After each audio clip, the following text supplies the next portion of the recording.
கிறிஸ்துவுக்குள் மிகவும் பிரியமானவர்களே, ஆண்டவராகிய இயேசு கிறிஸ்துவின் விலையேறப்பட்ட நாமத்தினாலே உங்களை வாழ்த்துகிறேன். இந்த நாளிலும் கூட உங்களோடு தேவனுடைய வார்த்தையை பகிர்ந்து கொடுக்கும்படியாக கர்த்தர் கொடுத்த அவருடைய பெரிதான கிருபை இரக்கங்களுக்காக தேவனை துதிக்கிறேன். இந்த நாள்லையும் கூட ஒரு வருஷத்தினுடைய ஒரு கடைசி நாட்களுக்குள்ளே நாம் வந்திருக்கிறோம். நம்மை நாம் ஆராய்ந்து சோதித்து பார்க்க இந்த நாட்களை நாம் பயன்படுத்தி கொள்ள தேவன் நமக்கு உதவி செய்வாராக.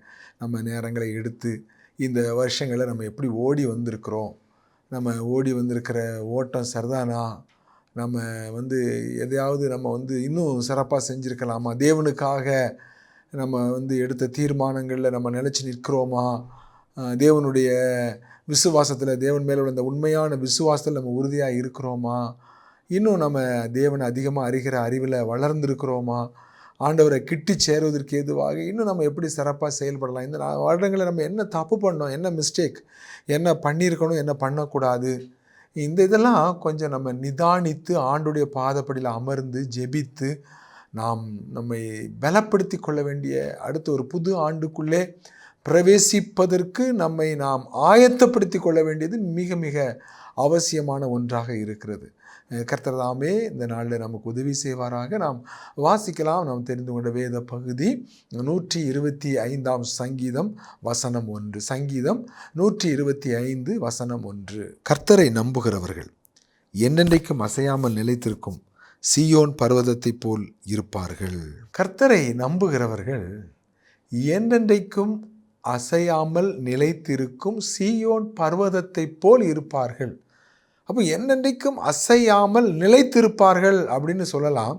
அதற்கு உதாரணமாக எதை சொல்கிறாங்கன்னா சீயோன் மலையை சொல்கிறாங்க. சீயோன் மலை அது என்னென்றைக்கும் அசையாமல் நிலைத்திருக்கும் சீயோன் பர்வதம் என்று அங்கே சொல்லப்பட்டிருக்கு. நிலைத்திருத்தல், ஆண்டவருக்கு கர்த்தரை நம்புகிற பிள்ளைகள் ஆண்டவருக்குள்ளே நிலைத்திருப்பார்கள் என்கின்றதான இந்த வார்த்தையை இந்த ஆண்டின் முடிவை கூட நாம் நெருங்கி கொண்டு இருக்கின்றோம். இன்னும் சில தினங்களுக்குள்ளே ஒரு 2025 ஆண்டுக்குள்ளே நாம் பிரவேசிக்க இருக்கிறோம். கர்த்தர் தாமே இந்த வார்த்தைகளை ஆண்டவர் நமக்கு பிட்டு கொடுப்பாராக. பிரியமானவர்களே, நிலைத்திருத்தல், ஆண்டவர் நம்மிடத்தில் எதிர்பார்க்குற காரியம் என்ன அப்படின்னா, தேவன் நம்மை அழைத்திருக்கிறார். அழைத்த அந்த தேவனுக்கு நம்ம எப்படி இருக்கணும், நம்ம நிலைத்திருக்கிறவர்களாக நம்ம காணப்படணும். சங்கீதம் 92 12 வசனத்தில் ஒரு தேவனுடைய பிள்ளையை குறித்து, ஒரு நீதிமான குறித்து ஆண்டவர் சொல்கிற வாக்குத்தத்தத்தை பாருங்கள். சங்கீதம் 92 12. நீதிமான் பனையைப் போல் செழித்து லீபனோனில் உள்ள கேதுருவைப் போல் வளருவான். ஒரு தேவனுடைய பிள்ளையினுடைய ஆசீர்வாதம் என்னன்னா, பனையை போல செழிப்பான், லீபனோனில் உள்ள கேதுருவை போல வளருவான். ஒரு செழிப்பான ஒரு வாழ்க்கை, ஒரு ஆவிக்குரிய விதத்திலே நாம் ஆண்டவருக்குள்ளே நாம் பனையை போல செழித்திருக்க வேண்டும். இங்கே நான் வாசிக்கிறோம், லீபனோனை போல கேதுருவை போல வளரும். கேதுரு ரொம்ப உயரமாக வளரும், அதை நம்ம இப்படி அண்ணாந்து தான் பார்க்கணும். ஸோ அந்த கேதுருவை போல நாம் வளர வேண்டும். அதுதான் தேவனுடைய ஆசீர்வாதம். கர்த்தருடைய கிரியைகளிலே நாம் வளர்ந்து பெருக வேண்டும். தேவ சாயலிலே நாம் வளர்ந்து பெருக வேண்டும். தேவனோடு கூட நாம் செலவழிக்கிற நேரங்களிலே நாம் வளர்ந்து பெருக வேண்டும். நம்முடைய ஆவிக்குரிய வாழ்க்கையிலே சகல ஆசீர்வாதங்களாலும் நாம் வளர்ந்து பெருக வேண்டும் என்று தேவன் விரும்புகிறவராக இருக்கிறார். அப்போ அடுத்தவர் என்ன சொல்கிறார் பாருங்க, அப்படி நாம் தேவனுடைய ஆசீர்வாதத்தை பெற்று நாம் செழிப்புள்ளவர்களாக நாம் மாற வேண்டும் என்றால் 13 வசனத்தில் நான் வாசிக்கிறோம். சங்கீதம் 92 13. கர்த்தருடைய ஆலயத்தில் நாட்டப்பட்டவர்கள் எங்கள் தேவனுடைய பிரகாரங்களில் செழித்திருப்பார்கள். கர்த்தருடைய ஆலயத்தில் நாட்டப்பட்டவர்கள் எங்கள் தேவனுடைய பிரகாரங்களில் செழித்திருப்பார்கள். நிலைத்திருத்தல், நாட்டப்படுதல். ஒரு செடி இருக்குன்னா ஒரு இடத்துல தான் அதை நடணும். உயர்தல திராட்சை கொடியை கொண்டு போய் ஆண்டவர் இஸ்ரவேல் தேசத்தில் நட்டேன்னு சொல்லி ஏசாயா 5 சொல்கிறார். அப்போ தேவன் கூட நம்மளை நடுகிற தேவன், நாட்டப்பட்டவர்கள்.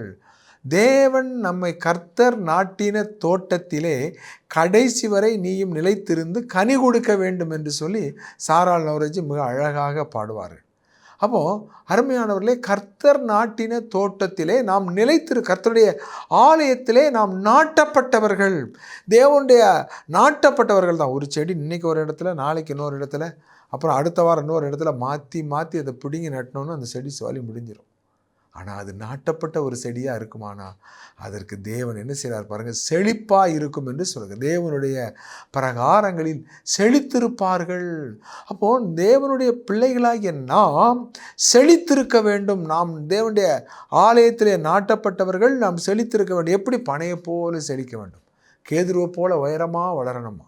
அப்போ அது மாத்திரமல்ல, ஆண்டவர் அங்கே இன்னொரு காரியத்தையும் சொல்கிறார். 15ஆம் வசனத்திலே, அவர்கள் முதிர் வயதிலும் கனிதந்து புஷ்டியும் பசுமையுமாய் இருப்பார்கள். பார்த்தீங்களா? முதிர் வயதிலும் கனிதந்து புஷ்டியும் பசுமையுமாய் இருப்பார்கள். தேவனுடைய விருப்பம், எதிர்பார்ப்பு, ஆண்டவருடைய ஆசீர்வாதம் என்னென்னா, முதிர் வயதிலும் கூட நம்ம தேவனுக்காக பிரகாசிக்கிறவர்களாக கனிதந்து புஷ்டியும் பசுமையுமாய் இருப்பாங்க.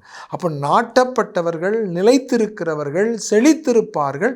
முதிர் வயதிலும் கனிதந்து புஷ்டியும் பசுமையுமாய் இருப்பார்கள். எப்படி செழித்திருப்பாங்க? பனையை போல செழித்திருப்பாங்க. எப்படி வளருவாங்க? லீபனோனில் உள்ள கேதுருவை போல ஓங்கி வளர்கிறவர்களாக இருப்பார்கள். கனிதந்து என்று சொல்லி நாம் இங்கே வாசிக்கிறோம். முதிர் வயதிலும் கனிதந்து நாம் புஷ்டியும் பசுமையுமாய் காணப்பட வேண்டும். கனிதந்து அப்படின்னு சொல்லும்போது நம்ம யோவான் எழுதின சுவிசேஷத்தில் 15ஆம் அதிகாரம் 8ஆம் வசனத்தை நம்ம வாசிக்கலாம். யோவான் அதிகாரம் 15 வசனம் 8.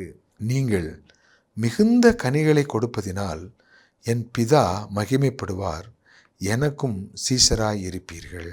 நீங்கள் மிகுந்த கனிகளை கொடுப்பதினால் பிதா மகிமைப்படுவார், எனக்கும் சீஷராக இருப்பீர்கள். அப்போ ஒரு செடி மிகுந்த கனிகளை கொடுக்க வேண்டும் என்றால் எங்கள் யோவான் 15ஆம் அதிகாரத்தில் நிலைத்திருக்க வேண்டும். ஆண்டவரோட நிலைத்திருக்கின்ற ஒரு வாழ்க்கை. ஆண்டவர் திராட்சை செடியாக இருக்கிறார், நாம் கொடிகளாக இருக்கிறோம். நாம் திராட்சை செடியோடு இணைந்த கொடிகளாக நம்ம நிலைத்திருந்தால் நாம் மிகுந்த கனிகளை கொடுப்போம். நாம் மிகுந்த கனிகள் கொடுக்கும்போது பிதா மகிமைப்படுவார். தேவனை மகிமைப்படுத்துகிற வாழ்க்கை பாருங்கள். தேவன் இந்த பூமியில் மனிதனாக வந்து எவ்வளவு பாடுகளை பட்டார், எவ்வளவு வேதனைகள், அவமானங்கள், நிந்தைகள், பரியாசங்கள். அவாரினால் அடித்தார்கள், முகத்தில் துப்புனாங்க. அவர் சொல்ல முடியாத வேதனைகளை அடைந்தார். இரத்தத்தின் பெருந்துளியாய் வேர்வையானது நிலத்திலே விழுந்தது என்று நாம் வாசிக்கிறோம். அந்த அளவுக்கு வேதனைப்பட்ட தேவன் மகிமைப்பட வேண்டுமென்றால் ஆண்டவர் நாம் கனி கொடுக்கிறவர்களாக இருக்க வேண்டும். மிகுந்த கனிகளை நாம் கொடுக்கும்போது தேவன் மகிமைப்படுகிறவராக இருக்கிற எனக்கும் சீஷராக இருப்பீர்கள். அங்கே தான் சீஷத்துவமே அங்கே செயல்படுகிற சீஷத்துவத்தை நாம் அங்கே பார்க்கிறோம். அப்போ நாட்டப்பட்டவர்களாக, நிலைத்திருக்கிறவர்களாக, தேவனுடைய பிரகாரங்களில் செழித்திருக்கிறவர்களாக நாம் காணப்படும் பொழுது நாம் முதிர் வயதிலும் கனிதந்து புஷ்டியும் பசுமையுமாய் இருப்போம். அப்போ மிகுந்த கனிகளை நாம் கொடுக்க வேண்டும். அதன் மூலமாக பிதா மகிமைப்பட வேண்டும். ஆண்டவருக்கும் நம்ம சீசர்களாக இருக்க வேண்டும். மிகுந்த கனிகளை கொடுக்கின்ற ஒரு ஜீவியம். பிரியமானவர்களே, பொதுவாக இந்த நாட்களில் நம்ம ஏதோ காலையில் எழும்பணும், நம்முடைய வேலைகளை செய்தோம், மாலையில் வீடு திரும்பணும், இவ்விதமாக நம்முடைய குடும்பம், நம்முடைய வேலை என்று நம்முடைய ஓட்டம் ஓடிக்கொண்டிருக்கிறது நல்லது. நாம் அதில் மிக கவனமாக இருப்பது மிக அவசியம். அது கர்த்தருடைய ஆசீர்வாதமும் கூட.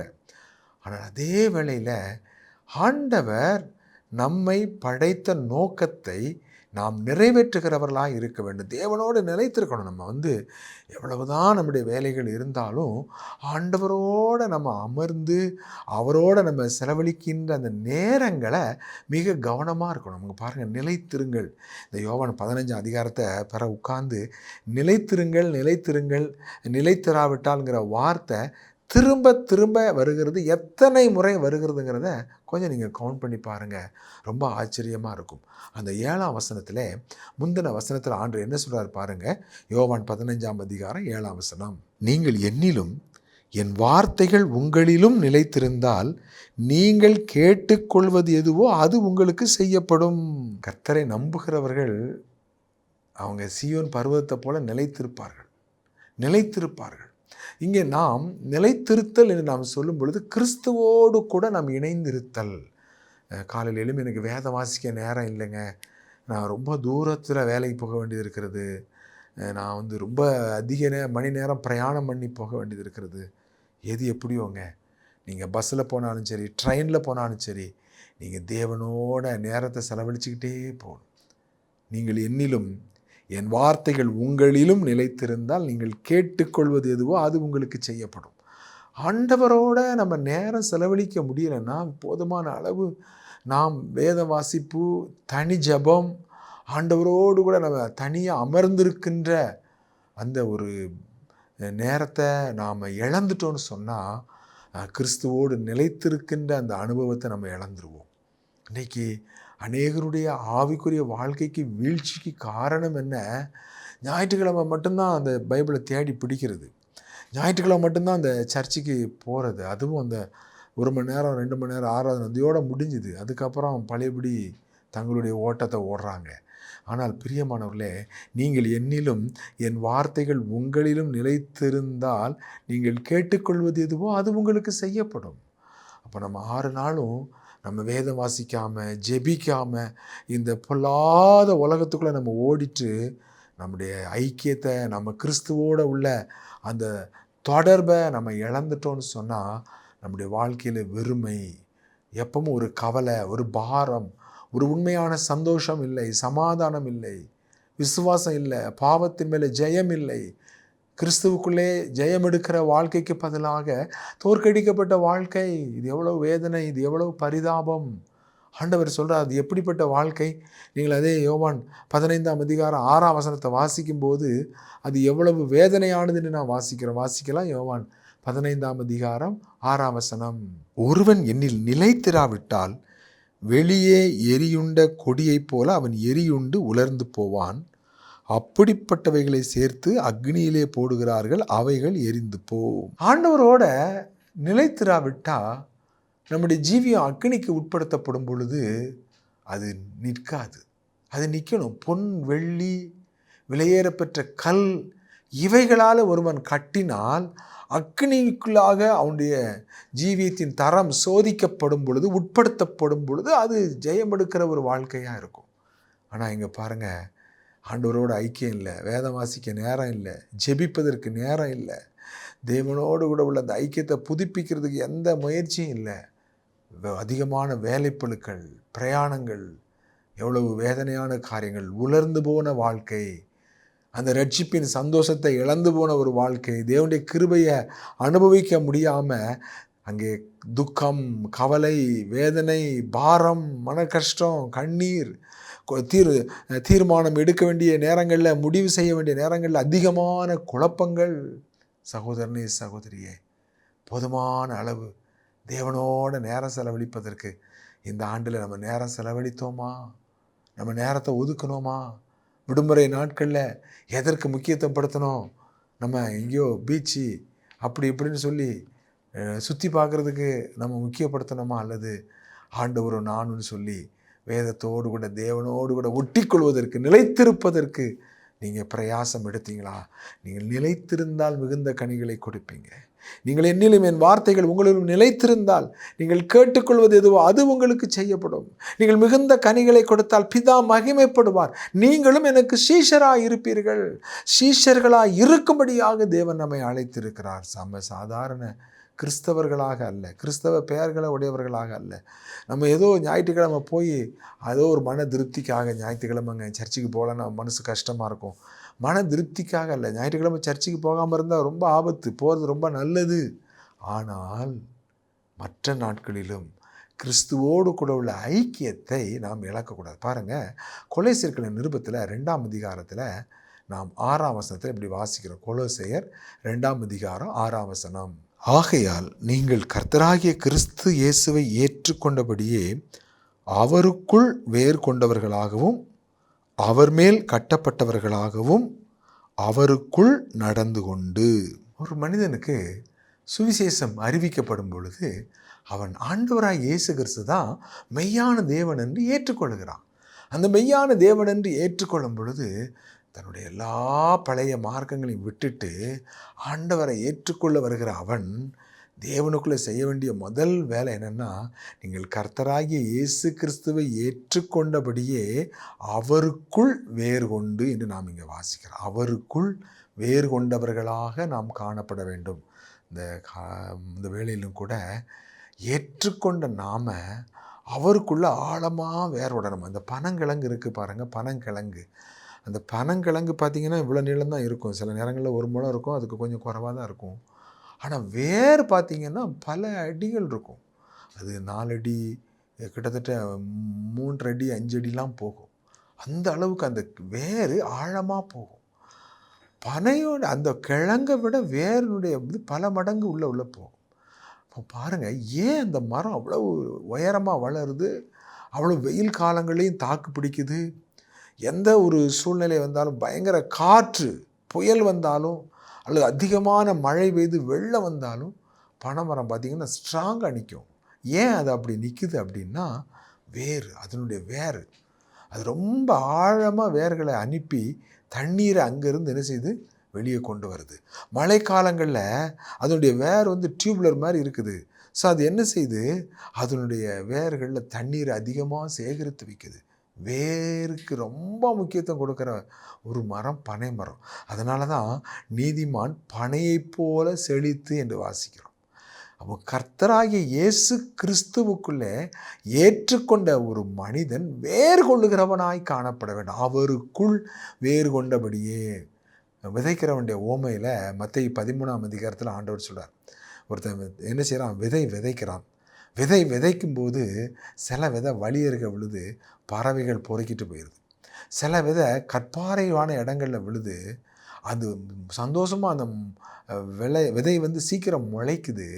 ஆனால் என்ன நடக்கு பார்த்திங்கன்னா, மத்தேயு 13ஆம் அதிகாரம் 21ஆம் வசனத்தை நான் வாசிக்கலாம். மத்தேயு 13:21. தனக்குள்ளே வேர் இல்லாதவனாய் கொஞ்ச கால மாத்திரம் நிலைத்திருப்பான். வசனத்தின் நிமித்தம் உபத்திரவும் துன்பமும் உண்டான உடனே இடரல் அடைவான். இங்கே நாம் பார்க்கிறோம், தனக்குள்ளே வேர் இல்லாதபடியினாலே கொஞ்ச காலம் நிலைத்திருப்பான். வசனத்தின் நிமித்தம் துன்பமும் உபத்திரமும் உண்டான உடனே அவன் என்ன செஞ்சிருவான், பின்வாங்கி போயிடுவான். அப்போ கொஞ்ச காலம் மாத்திரம் ஏன் சிலர் நிலைச்சிருக்கிறாங்க, கொஞ்ச காலம் கழித்து ஆண்டவருக்கும் அவங்களுக்கும் சம்பந்தம் இல்லை, ஆண்டவருடைய பின்பற்ற முடியாமல் அவர்கள் தடுமாறுகிறார்கள், தடமாறுகிறார்கள், தடயமில்லாமலேயே போய்விடுகிறார்கள். எதற்காக? வேர் இல்லை. தனக்குள்ளே வேர் இல்லாதபடினாலே கொஞ்ச காலம் நிலைத்திரு. வெயில் ஏறின உடனே வேறு மேலே மட்டும்தான் வேறு இருக்குன்னா சீக்கிரம் காஞ்சி போயிடும். பிரியமானவர்களே, இங்கே நாம் கிறிஸ்து இயேசுவுக்குள்ளே நாம் எப்படிப்பட்டவர்களாக இருக்க வேண்டும், ஆழமாய் நாம் வேர் கொண்டவர்களாக நாம் இருக்க வேண்டும். ஆழமாக வேர் இல்லையா, கொஞ்ச காலம் கழித்து பார்த்தீங்கன்னா, என்னடா ஆண்டவரை தேடி வந்தாங்களே, ஆளை காணாமல் போயிட்டாங்களே, நிலச்சிருக்க மாட்டாங்க. தேவனோடு கூட உள்ள அந்த ஐக்கியத்தில் மேலோட்டமாக இருக்கிறவர்களாலே நிலைத்திருக்க முடியாது. ஆழமாய் ஆண்டவருக்குள்ளே வேறு கொண்டவர்கள் தான் நிலைத்திருக்க முடியும் என்கிறத இங்கே ஆண்டவர் சுட்டிக்காடு. வேர் கொள்ள வேண்டும். ஆழமாய் நாம் வேர் கொண்டவர்களாக இருந்தால் பனையை போல நாம் செழித்தவர்களாக இருக்கலாம். காற்றடிக்கலாம், புயல் அடிக்கலாம், பயங்கர வெள்ளம் வரலாம், விடாமல் மழை பெஞ்சு அந்த கிரவுண்டே அப்படியே தண்ணியில் இல்லையா பொதும்பி நிற்கலாம். ஆனால் மரம் ஸ்ட்ராங்காக இருக்கும். ஏன்னா ஆழமாக இருக்குது. ஆழமாக வேர் இருக்கிறதுனால எந்த வெள்ளத்துக்கும் புயலுக்கும் தண்ணிக்கும் அது அசையாது, அது நிலைத்து நிற்கும். ஆகவே நாம் ஆண்டவராக இயேசு கிறிஸ்துவை ஏற்றுக்கொண்டபடியே அவருக்குள் வேறு கொண்டவர்களாக, ரெண்டாவது என்ன, அவர் மேல் கட்டப்பட்டவர்களாக. ஆண்டவருக்குள்ளே வேறு கொள்ளணும், ரெண்டாவது அவர் மேலே கட்டப்பட்டவர்களாக இருக்க வேண்டும். நம்ம எபேசியர் 2ஆம் அதிகாரத்தில் 20, 21, 22 வசனங்களில் பார்க்கும்போது அவர் மேல் கட்டப்படுதல் எவ்வளவு அவசியம் என்று நாம் அங்கே வாசிக்கிறோம். பாருங்கள், 2ஆம் அதிகாரம், எபேசியர் 2ஆம் அதிகாரம் 20, 21 வசனங்களை நம்ம வாசிக்கலாம். அப்போஸ்தலர் தீர்க்கதரிசிகள் என்பவர்களுடைய அஸ்திபாரத்தின் மேல் கட்டப்பட்டவர்களுமாய் இருக்கிறீர்கள், அதற்கு இயேசு கிறிஸ்து தாமே மூளைக்கல்லாய் இருக்கிறார். செங்கலை கிராமங்களில் இறக்கி வச்ச உடனே என்ன செய்வாங்க அப்படின்னா, அந்த சிவப்பு செங்கல் மேலே என்ன செய்வாங்க அப்படின்னா, அப்படியே ஒரு சாக் பீஸை வச்சு கோடு போடுவாங்க. ஏன் அப்படின்னா, அந்த செங்கலை கிராமங்களில் என்ன செய்வாங்க, போகிறவங்க வாரவங்க எடுத்துகிட்டு போயிடுவாங்க. தங்களுடைய வீட்டுக்கு ஏதாவது அடுப்பு போட அல்லது வேறு ஏதாவது யூஸ் ஆகும்னு சொல்லி என்ன செய்வாங்க, செங்கலை எடுத்துகிட்டு போயிடுவாங்க. ஆனால் அதே செங்கலை கட்டடத்தில் வச்சு அதுக்கு சிமெண்ட்டு சாந்தெல்லாம் போட்டு அந்த கொத்தனார் கட்டிட்டாருன்னா அதுக்கப்புறம் நம்ம சாக் பீஸ் வச்சு கோடு போட வேண்டிய அவசியம் இல்லை. ஏன்? அது இப்பொழுது தனித்த செங்கல் அல்ல, அது கட்டப்பட்ட ஒரு செங்கல். அது சிமெண்ட் கலவைகளோடு சேர்த்து வச்சாச்சு. அப்போ ஒரு கிறிஸ்தவன் தனியாக இருந்தால் அவனுக்கு பாதுகாப்பு இல்லை. அவனை கொள்ளையடிச்சிட்டு போகிறதுக்கு சத்துரு ஆயத்தமாக இருக்கிறான். தேவனுடைய பிள்ளைகளோடு கூட உள்ள ஐக்கியம், அந்த சபையோடு இணைந்து இருக்கிற அந்த ஐக்கியம் எவ்வளவு முக்கியம் அப்படிங்கிறத பார்க்குறோம். நாம் யார் மேலே கட்டப்பட்டிருக்கிறோம்? கிறிஸ்து மூலைக்கல்லாக இருக்கிறார். அப்போஸ்தலர், தீர்க்கதரிசிகள் என்பவருடைய அஸ்திபாரத்தின் மேலே நாம் கட்டப்பட்டவர்களாய் இருக்க வேண்டியது அவசியம். அவர் மேல் நீங்கள் கட்டப்பட்டவர்களாய். நீங்கள் தனியான செங்கலாக இருந்தீங்கன்னா நீங்கள் நிலைச்சிருக்க முடியாது. யாராவது எடுத்துகிட்டு போயிடுவாங்க. கள்ள உபதேசம் அல்லது இன்னும் தந்திரமான பிசாசின் தாக்குதல்களில் நீங்கள் காணாமல் போயிடுவீங்க. ஆனால் நீங்கள் கட்டப்பட்டவர்களாக இருந்தால், அதை பாருங்கள், அடுத்த வசனத்தில் நாம் வாசிக்கிறோம், அவர் மேல் மாளிகை முழுவதும் இசைவாய் இணைக்கப்பட்டு கர்த்தருக்குள் பரிசுத்த ஆலயமாக எழும்புகிறது. அவர் மேல் மாளிகை முழுவதும் இசைவாய் இணைக்கப்பட்டு என்கின்ற வார்த்தை. மாளிகை இசைவாய். ஒருத்தருக்கு ஒருத்தர் போட்டி, பொறாமை, கசப்பு, வெறுப்பு, அது இசைவல்ல.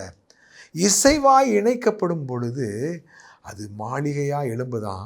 வேதம் அதை சொல்லுது, பரிசுத்த ஆலயமாக கூட்டி கட்டப்பட்டு வருகிறீர்கள். எவ்வளோ பெரிய ஒரு பாக்கியம் பாருங்கள். தேவன் நாம் தங்குவதற்காக பரலோக ராஜ்யத்திலே தேவகுமாரன் நமக்காக ஒரு இடத்தை அவர் கட்டி கொண்டிருக்கிறார். தேவன் இந்த பூமியிலே தங்கும்படியாக தேவ ஆவியானவர் விசுவாசிகளை கொண்டு பரிசுத்த ஆலயத்தை இந்த பூமியிலே கட்டி கொண்டிருக்கிறார். 2 பேருமே கட்டிக்கிட்டு இருக்கிறாங்க. கிறிஸ்து பரலோகத்தில் கட்டிக்கிட்டு இருக்கிறார். யாருக்கு? அவரை ஏற்றுக்கொண்டு அவருடைய பிள்ளைகளாகிய நீங்களும் நானும் அவரோட பரலோகத்தில் வாழ்கிறதுக்கு. தேவ ஆவியானவர் இந்த பூமியிலே ஒரு ஆவிக்குரிய மாளிகையை, பரிசுத்த ஆலயத்தை கட்டிக்கிட்டு இருக்கிறார். நீங்கள் தான் அந்த ஆலயம். விசுவாசிகளை வைத்து தான் இசைவாக இணைக்கப்பட்டு கட்டுறாரு. அவர் மேலே, கிறிஸ்துவின் மேலே, கிறிஸ்து தான் அஸ்திபாரம், அவர் மேலே கட்டுறாரு. அந்த கட்டுதல் யாருக்கு? தேவன் வாசம் பண்ணுறதுக்கு. பார்த்தீங்களா? நாம் கட்டப்படுதலின் நோக்கம் தேவன் நம்மிலே வாசம் பண்ணும்படியாக கட்டப்பட்டவர்களாக. அடுத்து 3வது நம்ம என்ன வாசிக்கிறோம்? அந்த கொலோசியர் 2:6 கிறிஸ்து இயேசுவை ஏற்றுக்கொண்டபடியே அவருக்குள் வேறு கொண்டவர்களாக, அவர் மேல் கட்டப்பட்டவர்களாக, அவர் நடந்தபடியே நாம் நடக்க வேண்டும். அவரை போல நம்ம வாழ்கிறதுக்கு நாம் பிரயாசப்பட வேண்டும். அதான் அங்கே சொல்லுது, அவருக்குள் நடந்து கொண்டு. அவருக்குள் ஆண்டவரை போல நம்ம என்ன செய்ய போகிறோம்? ஒரு நாள் மாற போகிறோம். கிறிஸ்து வரும்பொழுது அவர் இருக்கிறபடியே நாம் அவரை தரிசிப்பதனால அவரை போல அவருக்கு ஒப்பாக நாம் மாற்றப்படுவோம். அப்போ நம்ம என்ன செய்யணும்? நம்ம 1 யோவான் 2ஆம் அதிகாரம் 6ஆம் வசனத்தில் வாசிக்கிறோம். 1 யோவான் 2ஆம் அதிகாரம் 6ஆம் வசனம், அவருக்குள் நிலைத்திருக்கிறேன் என்று சொல்லுகிறவன் அவர் நடந்தபடியே தானும் நடக்க வேண்டும். அவருக்குள் நிலைத்திருக்கிறேன் என்று சொல்லுகிறவன் அவர் நடந்தபடியே தானும் நடக்கணும். 2 விதமான கூட்டம் உண்டு. ஒரு கூட்டம் ஆண்டவருடைய வழியில் நடக்கணும்னு வாஞ்சை, அதில் தவறும்பொழுது, ஐயோ நான் குறைவாக இருக்கிறேனே ஆண்டவரே, அப்படி வாழணும்னு நினைக்கிறேன், எனக்கு உங்கள் பலனை தாங்க ஆண்டவரே, எனக்கு உங்களுடைய ஆவியினுடைய வல்லமையை தாங்க, உங்களுடைய பரிசுத்தாவின் பலத்தினாலே அந்த ஜெயமுள்ள, அந்த பரிசுத்தமுள்ள, ஒரு வெற்றியுள்ள வாழ்க்கை வாழ எனக்கு உதவி செய்யுங்கன்னு சொல்லி பாரத்தோடு ஜெபிக்கிறவங்க, அதற்காக பிரயாசப்படுகிறவர்கள். ஆனால் இன்னொரு கூட்டம் என்ன தெரியுமா? அவங்கெல்லாம் சரியாக இருக்காங்களா? அவங்க அப்படி தானே இருக்கிறாங்க, இவங்க எப்படி செய்யலாமா, இவங்கெல்லாம் இப்படி தானே இருக்கிறாங்கன்னு சொல்லி வழுவி போகிறவர்களை, அதன்படி நடக்க முடியாதபடி தடுமாறுகிறவர்களை, உலகத்துக்கு ஒத்த வேஷம் தரிக்கிறவங்களை அடையாளம் காட்டிக்கிட்டு தாங்க தப்பிக்கிறதுக்கு பார்க்குறாங்க. உண்மையாக வாழ விரும்புகிறவங்க, தேவனுக்கு அவர் நடந்தபடியே நடக்காமல் ஒருத்தன் போகும்போது, ஐயோ இந்த சகோதரன் அப்படி வாழ மாட்டேங்காரே, இந்த சகோதரி அப்படி ஆண்டவருக்காக வைராக்கியமாக நிற்க மாட்டேங்காங்களேன்னு சொல்லி அந்த யோகனான போல ஜெபிக்கிறவங்களா இருப்பாங்க. கண்ணீரோடு ஜெபிக்கிறவங்க, வேதனைப்படுறவங்களா இருப்பாங்க. ஆனால் விழுந்து போகிறவங்கள குறைகா சொல்கிறவங்க, அவங்கள எக்ஸாம்பிளாக காட்டுறவங்க, அவங்க ஆண்டவர் நடந்தபடி நடக்கணுங்கிற வாஞ்சை இல்லை. தவறும் பொழுது, ஐயோ நான் தவறுறேனே ஆண்டவரே எனக்கு உதவி செய்யன்னு கேட்பாங்க. தடுமாறும் பொழுது, ஐயோ நான் தடுமாறுறேனே எனக்கு உதவி செய்யன்னு கேட்பாங்க. தடுமாறுகிற மற்றவரை தூக்கி விடுவதற்கு முயற்சி பண்ணுவாங்க. அவங்கள அற்பமாக எண்ண மாட்டாங்க, குற்றச்சாட்ட மாட்டாங்க. பிரியமானவர்களே, அவருக்குள் நிலைத்திருக்கிறேன் என்று சொல்லுகிறவன் அவர் நடந்தபடியே தானும் நடக்கும். நீங்கள் நிலைத்திருக்கிறவர்களாக இருந்தால் நீங்களும் அதன்படி வாழ பிரயாசப்படுவீங்க, மற்றவர்களையும் வாழ்வதற்கு உற்சாகப்படுத்துவீங்க. யாரையும் அற்பமாக அல்ல, ஏளனமாக அல்ல, யாரையும் நீங்கள் குற்றச்சாட்டுகிறவர்களாக அல்ல. அடுத்த அருமையான தேவனுடைய பிள்ளைகளே, நாம் பார்க்கிற அடுத்த காரியம் என்ன? நாம் கொலோசையர் 2ஆம் அதிகாரம் 7ஆம் வசனத்தில் வாசிக்கிறோம். நாம் அவருக்குள்ள வேர் கொள்ளணும்னு பார்த்தோம், அவர் மேல் கட்டப்படணும், அவருக்குள் நம்ம நடக்கணும். அது மாத்திரமல்ல, நீங்கள் போதிக்கப்பட்டபடியே விசுவாசத்தில் உறுதிப்பட்டு ஸ்தோத்திரத்தோடு அதிலே பெருகுவீர்களாக என்று அங்கே போடணும். நீங்கள் போதிக்கப்பட்டபடியே என்று நாம் இங்கே வாசிக்கிறோம். பாருங்கள், கொஞ்சம் யோசித்து பாருங்கள். தேவனுடைய சபையில் தேவனுடைய வார்த்தைகளை கேட்கறதுக்கு உங்களுக்கு வாஞ்சியாக இருக்குதா? தேவனுடைய வசனத்தை தேவ வசனமாக ஏற்றுக்கொள்கிறீங்களா? அல்லது செய்தி பிரசங்கிக்கப்படும் பொழுது உங்களுக்கு ரொம்ப தூக்கமாக வருதுன்னா ரொம்ப ஆபத்து.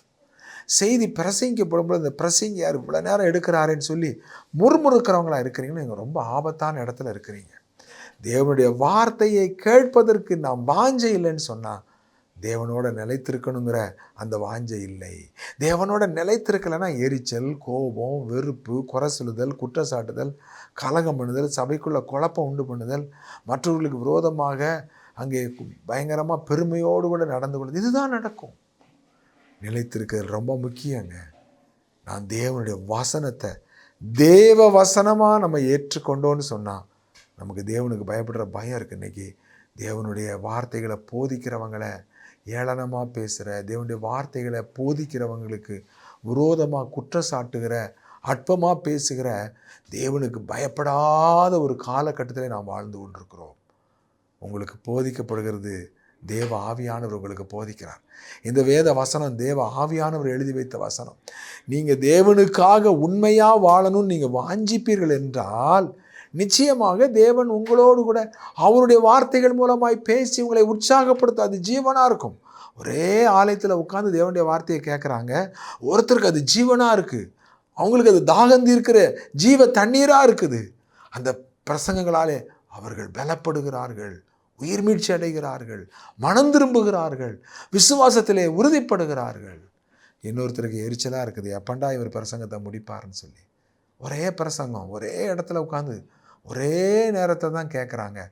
ஆனால் அவர்களுடைய மனநிலைமை எப்படி இருக்குது பாருங்கள். நீங்கள் போதிக்கப்பட்டபடியே விசுவாசத்தில் உறுதிப்பட்டு ஸ்தோத்திரத்தோடே அதில் பெருக வேண்டும். விசுவாசத்தில் உறுதியாக இல்லைன்னு சொன்னால் சத்துரு நம்மளை எளிதில் வஞ்சித்துருவான்.